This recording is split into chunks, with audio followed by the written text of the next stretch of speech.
I can't imagine there's ever been a Deicide release that you didn't have those crybabies come out of the closet I love it. It's the best. It's awesome. We look forward to it. Me and Steve, I mean, we have a lot of, I mean, every time we do a record, it's like, okay, how long is it going to take before they call me this or they say we're this?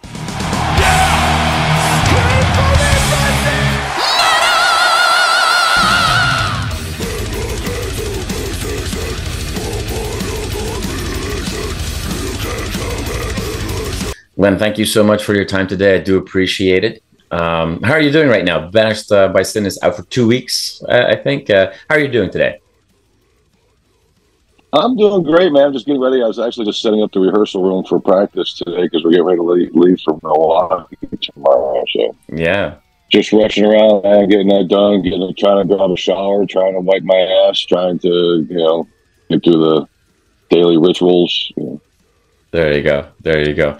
I know that, obviously, this is album number 13 and you've seen it all and you've done it all. But, what's that level of excitement going into yet another release for you? Like, is that same old, or is that always still something special? Would I have had a very different Glenn in front of me 2 weeks ago when the album wasn't out yet than today? Like, what's that mindset for you? Man, the record's been done for over a year, so I've been sitting on it, listening to it for a year before everybody else. So I don't want to say the thrill ran out, but because it didn't, because it's a great record and everything. I'm just, like I say, I'm more focused on performing and stuff like that. But yeah, man, it's great that the record's doing as well as it is. We're like really, I mean, we knew it was a good one when we took it to start shopping it, so we knew it was we had something of substance.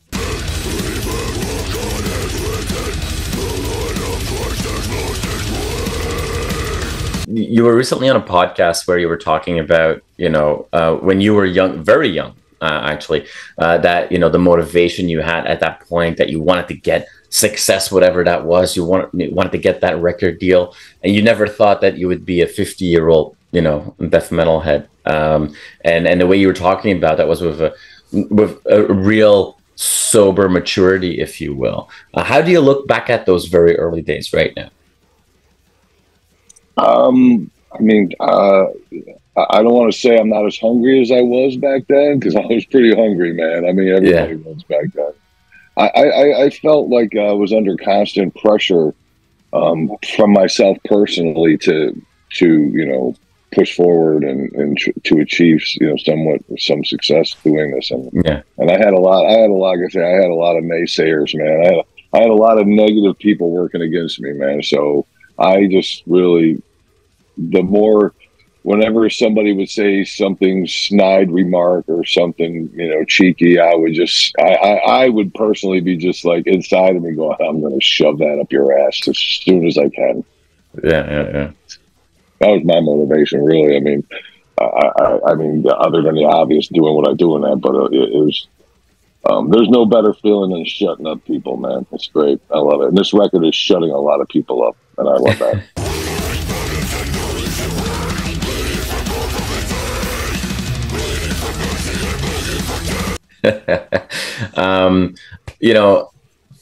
When I want to touch on that because like that kind of like pretty like calm demeanor, like very focused. When there was some conversation going on about the cover art and you jumped into that, and I thought it was for me, it was kind of like a sick callback to the very first record of Deicide, and I thought it turned out really well. Being a band that you are, with the size that you are, the attention that everything that you put out is going to get in today's world, it will take one fraction of a second before like there's conversation and what have you. Are you also like, because you've grown up so fast in the scene, that you're like, that you just know how, hey, this is just, it's a sad distraction, but that's just part of it. That's just reality of releasing, an album today, a band as big as Deicide. Are you okay with that, or does it still really bother you? For me, I'm an artist. I come from a family of artists. I mean, I love art. I go to museums. I'm into that. To me, it's more deeper than what's on the surface. And And I know, it's like we live in a day and age of bandwagoners. Everybody's just ready to jump on the next bandwagon, and I knew it was going to disturb people, and that's the whole point of it, man. I mean, art is supposed to, it's supposed to get you thinking, and that's where I am. I'm not gonna dumb down my artistic creativity just because somebody, finds it offensive, or I didn't use their cousin who draws anime or whatever. I mean, this isn't about Comic-Con. I mean, this is about art, man. And when, just like any artist, I mean, when you ask somebody, like if you ask an artist to draw a picture of something for you, and they do it in a way where it really creates controversy, you've done your job, man. Exactly. We did our job. And I like, and it's like the fact that I got all these crybabies, constantly trying to, we gave all the wrong people a voice. That's all I can say. There's some people that really just don't need to be heard from in society. And we gave those people, those unhappy, angry, mean, upset, self-loathing individuals, we gave them all an avenue. And it's just a sad commentary on life right now. Yeah. I mean, you say right now, but at the end of the day, I can't imagine there's ever been a Deicide release that you didn't have those crybabies come out of the closet I love it. It's the best. It's awesome. We look forward to it. Me and Steve, I mean, we have a lot of, every time we do a record, it's like, okay, how long is it going to take before they call me this, or they say we're this, and you know what? Bad press is good press. I've learned that, I learned that in my first album, so if people are talking and people are disturbed, and listen, man, you did a good job. And that's how I don't need to read all the shitty comments on YouTube or where else to know that I did something, good.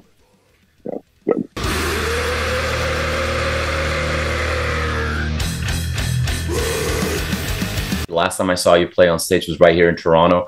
You guys were, I think you were celebrating 30 years of Legion.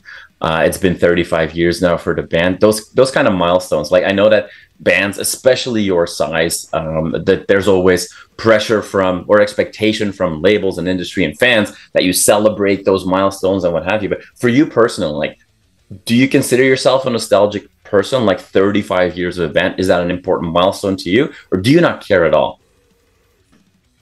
Man, it's like, I'm not one of them type of guys to go, wow, I haven't spoken to ex-wife number one in 25 years, or I don't live in reflection. I try not to. I mean, it's not good for one's spirit to constantly look behind you. So I really don't put too much thought into that kind of shit. I really don't. All right. Now, over the years, you've built up obviously a legacy and a big, long catalog. When you're writing songs for a new album like this one, like on the new album right now, I think that Trinity of None is probably my favorite song on the album. It really jumps out to me, but it's not necessarily, it hasn't been as I say, a focus track in this release cycle.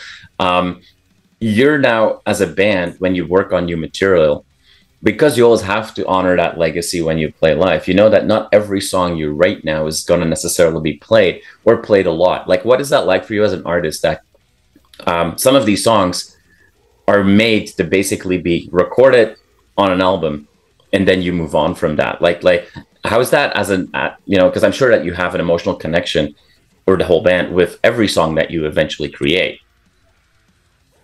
Everybody can agree in the band that we don't want to play the whole album. But, it's one of those things where you got to some of it's got to get left behind. Yeah. It's like there's a lot of songs on a lot of my records that I just have to leave behind, not because we can't play them or anything like that. They just don't. They're not crowd favorites. I'm one of them. When I come out, I want to keep the crowd moving. So dropping in the slower songs and stuff like that, it drains the audience of their energy. And so I try to keep everything, and not only that, but you got to play all the faves. You got to play all the old stuff that everybody is, they recognize, because that's, it's all about recognition. I mean, you go to a show, it's like, wow, they're playing that song. It's if I was to go out, like, I don't know, name names and that, but some bands go out there, they get a new record, and they go out there and they play that whole boring fucking thing. You know what I mean? It's like just play the good shit. You know what I mean? Don't don't mind fuck us with all your filler songs. You know.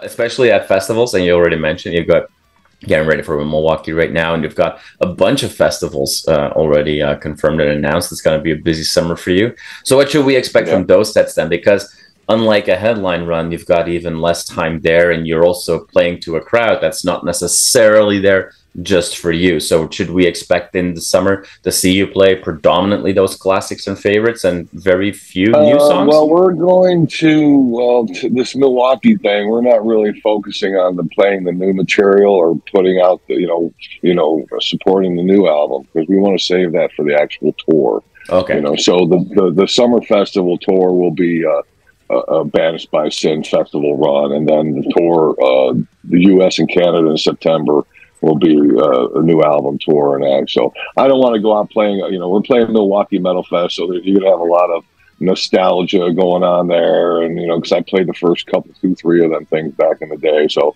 we're just going to just focus on playing an old school set. We might throw in a new song or two. So don't be surprised, if we do that and that, but I'm not busting out backdrops and all that stuff yet. We're just going to run in there. Right. We're driving 45 miles to play 45 minutes, so you can probably just smell my enthusiasm.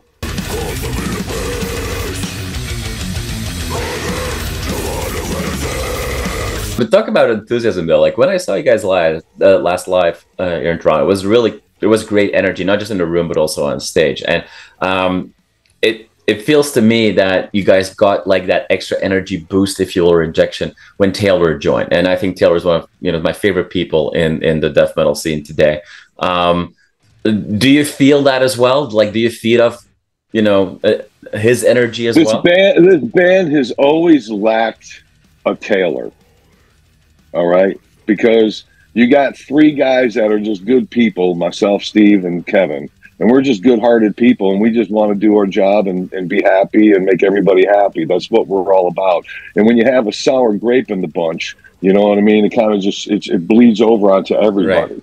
And it really softens the whole thing. So having Taylor, yeah, man, you know what? We've needed that in this band from the beginning. Is someone who's not only a great player who plays from his soul, but a great human being too, that doesn't he's awesome. Bring any he doesn't bring any kind of negativity to the band. And now we have just, when we get together, it's like, yeah, man, it's the way it should have always been, and it's great times now. We sound amazing. I mean, the new shit sounds just like the record. We got Jeremy running our sound, and we record the album, and I mean, we just have a really solid team now, man. And our tour manager Nick, he's out with Decapitation and them guys right now, and it's just his presence, missing his presence this weekend alone, sets things back for us, so right. I like to have my team, all together, and that, because when we're all together like that, yeah, man, we're a force to be reckoned with.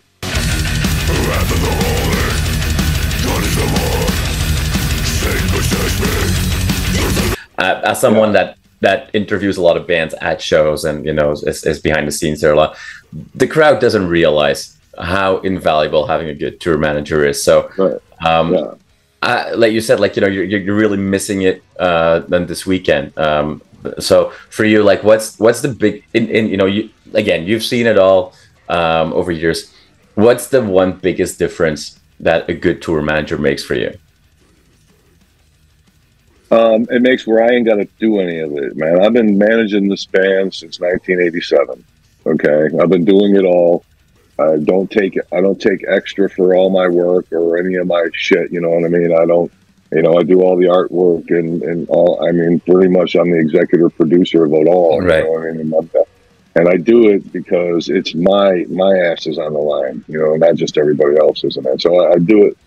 I've done all the business all these years and that because I don't want anybody else's, hands in my stuff. We don't need a professional babysitter. We just need professional people around us. And so I don't have to do it all anymore. I'm 56. I'm going to be 57 years old next month, man. And my days of babysitting human beings and you know, getting water and towels and just, you know, I just can't do it anymore. You know what I mean? So I'd rather just pay somebody to be that person, because I'm always, at the end of the day, it's like I'm always the bad guy. You know what I mean? It's like no matter what, it's always Glenn fired me, or Glenn did this, or Glenn did that, and Glenn this, and Glenn this, and Glenn, you know. And after all these years of hearing about it, I just don't want to, you know, like I say, I've detached myself. So just let my boy Nicholas take care of everything. He's great at it.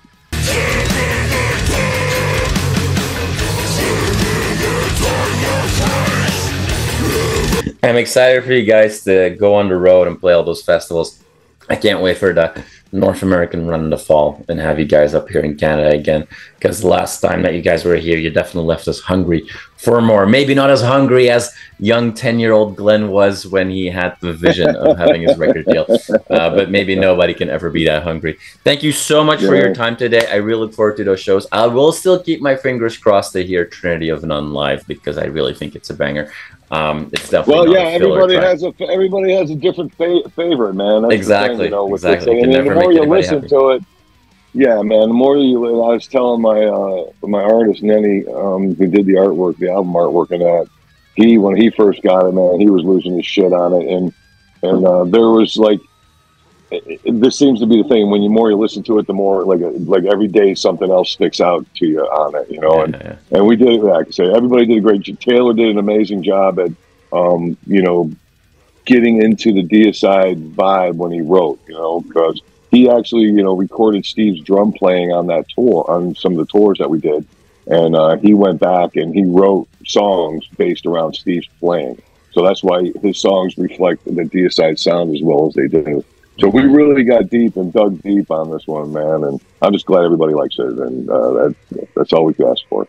There you go, there you go. But make some people angry, frustrated as well along the way, because, you know, otherwise it wouldn't be a Deicide release. Thank you. Yeah, I have a problem with that, man. Thank you, buddy. There you go. Take care.